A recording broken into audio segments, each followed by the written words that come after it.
As the Russia-Ukraine war enters its third month, food security now takes global center stage. How does India's flip-flop on wheat exports actually affect its foreign policy? Hello and welcome to Worldview at The Hindu with me, Suhasini Haidar. This is episode 62, being recorded on May the 20th, 2022. Now, this week, the UN really took up global food security on a war footing, the Ukraine war, that is, which has led to a slump in wheat production from a region known as the world's breadbasket. Russia and Ukraine, remember, combined together account for 25% of the world's wheat exports and imports. India is, of course, is the world's second largest wheat producer, but it is also one of its biggest consumers. So when the government decided last week to ban or put a complete stop on wheat exports in the face of climbing wheat prices, inflation within, there were many protests from the international community. Now, there are a number of videos and, in fact, graphic explainers on The Hindu's website, www.thehindu.com, and these deal with the technicalities of wheat shortages, the prices, as well as the reasons domestically for the ban. So here on Worldview, we're going to tell you a little bit more about the foreign policy impact.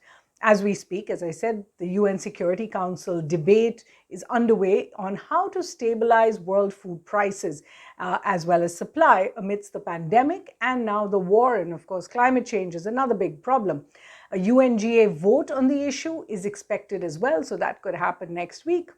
And then at the G7 agricultural ministers meeting, now remember the G7 is the seven most industrialized nations of the world. This was held in Germany last week, and India was quite openly criticized for its wheat export ban decision, with the German Minister for Agriculture actually saying India must assume its responsibility as a G20 member, and also added if everyone starts to impose export restrictions or to close markets, that would simply worsen the crisis. Then there were comments from the US's UN envoy, Linda Thomas-Greenfield, who also criticized the decision, saying that the US discourages this kind of protective action, and then calling on India to reconsider its ban, especially once the UN Security Council meet was over. Interestingly, China appears to have backed India's right to secure its own food security. In a BRICS speech to the BRICS foreign ministers, Chinese President Xi Jinping spoke of unity amongst emerging markets. And of course, what is seen as a state-controlled Global Times had a rare defense in an editorial on India where it said that instead of blaming India, G7 countries themselves should step up wheat exports. And then there was this stray comment from Pakistan's foreign minister, who also weighed in, saying that while it is obviously the decision of the Indian government, such actions like the ban are being discouraged at multilateral fora. So everyone seems to have had something to say about India's wheat export ban. But what has India said about its need to impose that very sudden ban on wheat exports? And we'll tell you how sudden in just a bit. But first, here is India's its justifications or its explanation. The first, of course, that there was a heat wave in March and April, which was unexpected, and it has reduced India's projection of wheat production this year. It was expected to be over 110 million tons. In fact, exports were expected to be very high. Over 10 million tons being exported this year was projected. And many had said this was going to be a new record. But that production itself seems to be pegged now from 110 to below 100 million tons. It could be in the 90s. And so its plans to export, as I said, about 10 million tons a year this year seems to have been hit. Now, secondly, the government says its export ban remains flexible. Any confirmed orders where LCs or lines of credit have already been opened, these will not be included. The government will consider on a case-by-case basis requests from neighboring countries and from vulnerable countries that are facing food emergencies on a government-to-government level, saying that the countries that don't necessarily need wheat immediately should not be allowed to buy it at present. An 8-point solution, which was put out by the Minister of State, Muralidharan, there at the UN Security Council, included a call to ending the Ukraine war, saying this is going to help the situation, nothing else. Recognition of the impact of the war on the global south in particular, which has been hit by food inflation, obviously, the poorest countries, and calling for an end to international hoarding and speculation. India then said, look at our track record. We've helped countries in the past bilaterally with food exports when they needed it, like the wheat to Afghanistan that's now on its way, or rice that was sent to Sri Lanka at the worst of its crisis, grains to Africa over time. So India saying that really we have a track record, don't give us any lectures.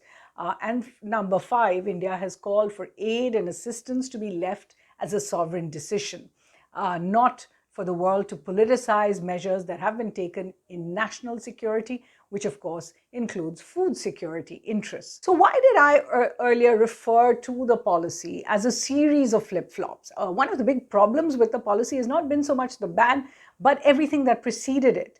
And India's stand seems to have moved from one extreme to another in the past few months. So first, India had said it would speed up wheat exports given the crisis, given the rising prices of wheat around the world during the India-US summit. Remember, and we spoke about it at Worldview, which was held along with the 2+2 in Washington on April 11th. Of course, it was a virtual summit. Prime Minister Modi had said that he had promised US President Biden that if the WTO permits, India could export wheat grains worldwide. So that was the Prime Minister's commitment. A few days later, April 22nd, Finance Minister Nirmala Sitharaman was also in Washington for the World Bank and IMF meetings. And she said that countries like India who could supply food grains were actually facing difficulties at the WTO.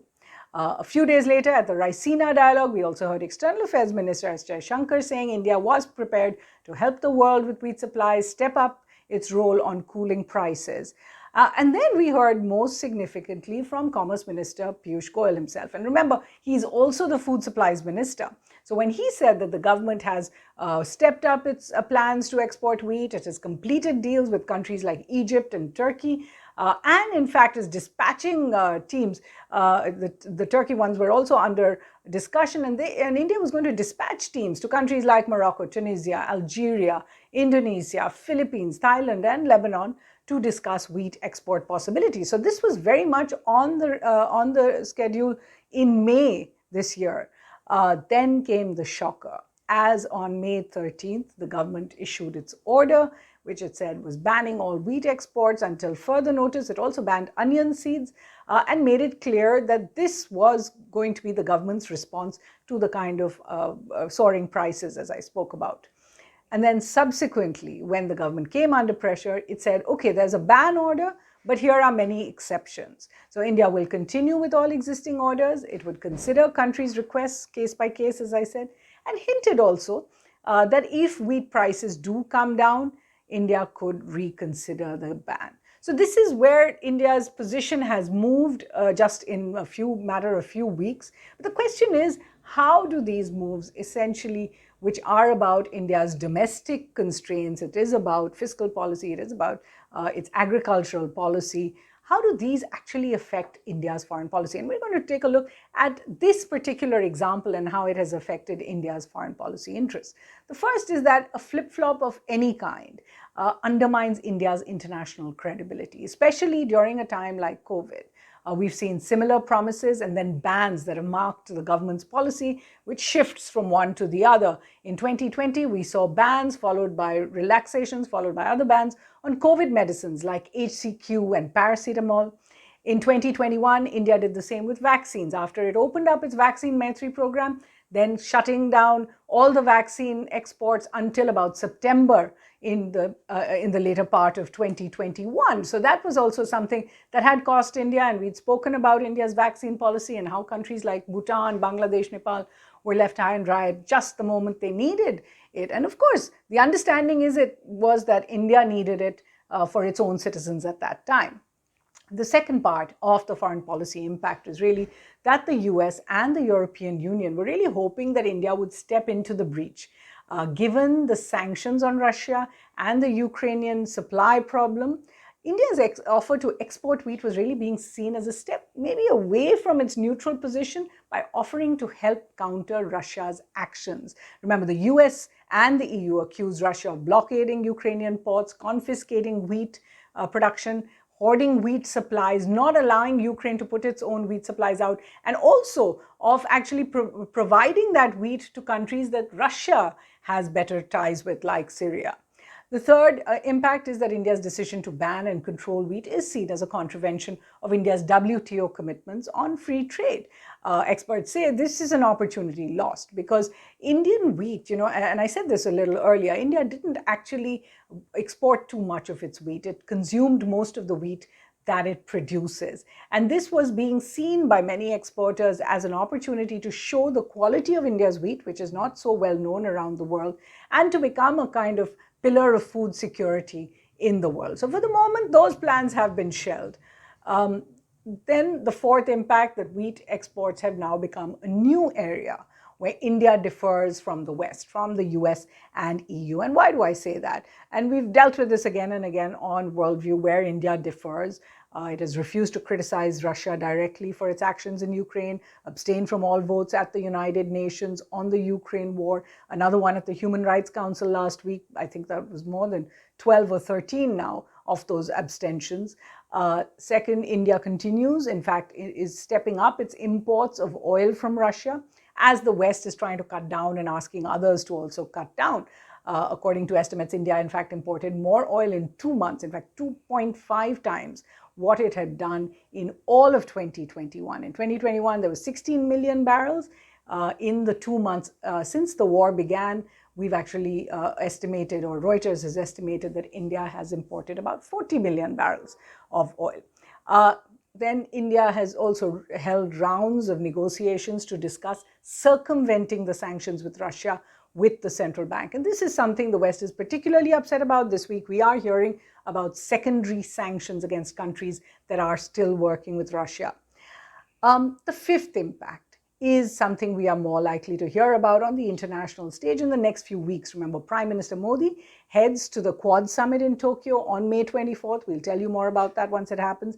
He will take part in a BRICS virtual summit as well, hosted by China significantly on June 23rd and 24th. And he's a special invitee along with leaders of Indonesia, South Africa, and Senegal at the G7 summit in Germany in the Bavarian Alps on July 26th to 28th. And apart from BRICS and G7 meetings, External Affairs Minister Jaishankar is also working on hosting an ASEAN Foreign Ministers meeting in Delhi in mid-June. So we are expecting to hear much more about the food bans or the wheat export bans and how to improve India's food security in this global situation. Remember, ensuring national security, including food security, is, of course, every nation's sovereign right. India cannot be faulted for battening down on its wheat exports in the face of a shortfall due to climate and other reasons, and especially given the soaring prices, the inflation, and how it is hitting India's population. Where the government can be faulted is in making promises at the international stage, publicly, which it has had to reverse within a few weeks. Remember, credibility, consistency, dependability remain very important determinants of any country's foreign policy and of the power and influence it wields in the world. So we're going to give you some reading recommendations, and I will not get very technical because I myself wouldn't understand a lot of these issues at a very technical detail. But there are some books that give you a sense of the food security challenges for the world. To begin with, I would say the Rome-based UN agency, the FAO, the Food and Agricultural Organization, has recently put out a full report. It's called The Importance of Ukraine and the Russian Federation for Global Agricultural Markets and the Risks Associated with the Current Conflict. So very focused report. It's about 41, 42 pages. Definitely worth a read. On a broader scale, and it is also available online. On a broader scale, I would really urge you to read Daniel Yergin's, and I've recommended Yergin before, but his latest book from, I think, 2020 is called The New Map, Energy, Climate, and the Clash of Nations. It brings in the impact of the conflict on food security as well, but really talks about these complex issues on a broader scale and puts it very simply. Then this one is a very interesting book. It is slightly ideological. In 1979, there was a journalist called Dan Morgan who brought out what was seen as a revolutionary book on the inside view on food trade, looking at 5 or 6 of the world's biggest food and seeds companies. It was called Merchants of Grain. That book is available some places. It's a little hard to come by, but it was reprinted in the year 2000. But there is this book that is much more recent in 2019, which you could try and get your hands on, called Out of the Shadows, The New Merchants of Grain by Jonathan Kingsman. It really updates the global food trade industry story to the present. Another book that does it not for wheat and for food grain, but for coffee. But it's an interesting read, and it really did very well on the reader's shelf. Uncommon Grounds, it's called, The History of Coffee and How It Transformed Our World by Mark Pendergast. And finally, out this month, and this has nothing to do with the food security debate, this is much more about Prime Minister Narendra Modi finishing 20 years in governance in Gujarat and in Delhi. It's called Modi at 20. I've read the chapters in there, very interesting bunch of chapters on foreign policy by External Affairs Minister S. Jaishankar, also by foreign policy and national security policy by NSA Ajit Doval. But there are a lot of others who have actually written about India's position at the world stage, particularly when it comes to trade, when it comes to business, IT, and all the rest. It is an interesting book, although obviously a fairly one-sided and hagiographic account of Prime Minister Modi's time in office. We do hope you enjoy reading all our recommendations and join us again here on Worldview from the team here. Thanks for watching.